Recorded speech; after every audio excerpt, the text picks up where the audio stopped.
আজ আমরা এমন এক সত্যের মুখোমুখি দাঁড়িয়ে যা শুনলে আপনি চমকে যাবেন।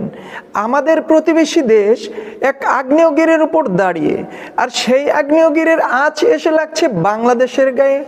2025 সালের ডিসেম্বরে বাংলাদেশ ও ভারত সীমান্ত এখন আর সাধারণ কোনো সীমান্ত সমস্যা নয়, এটি বাংলাদেশের জাতীয় নিরাপত্তার সবচেয়ে বড় মাথা ব্যথার কারণ। কেননা সীমান্তে যা ঘটছে তা শুধু কাঁটাতারের ছোঁয়ার গল্প নয়, তা সরাসরি রাষ্ট্রের ভেতরে ঢুকে পড়ার প্রশ্ন উঠেছে।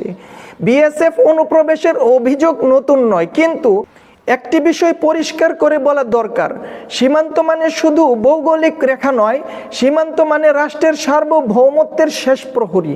যখন কোনো দেশের সীমান্ত রক্ষী বাহিনী প্রায় অন্য দেশের অভ্যন্তরে ঢুকে পড়ে, তখন সেখানে আর বিচ্ছিন্ন ঘটনা বলা যায় না, তখন পরিস্থিতি আরও গুরুতর হয়ে ওঠে। কারণ প্রতিবেশী দেশটি নিজেই এখন রাজনৈতিক ও সামাজিক অস্থিরতার ভেতর দিয়ে যাচ্ছে। ভেতরের চাপ, ক্ষমতার দ্বন্দ্ব, নির্বাচনী উত্তেজনা, এই সব কিছু মিলিয়ে দেশটি দাঁড়িয়ে আছে এক অস্থিতিশীল ভিত্তির উপর। আর ইতিহাস বলে, একটি রাষ্ট্র যখন অভ্যন্তরীণভাবে চাপে থাকে, তার আঁচ এসে প্রথমে পড়ে সীমান্ত অঞ্চলগুলোতে। বাংলাদেশ আজ সেই বাস্তবতার মুখোমুখি, যেখানে নীরব থাকা মানে নিরাপদ থাকা নয়, বরং সচেতন থাকা, প্রস্তুত থাকা এবং কৌশলগত সিদ্ধান্ত নেওয়া রাষ্ট্রের দায়িত্ব।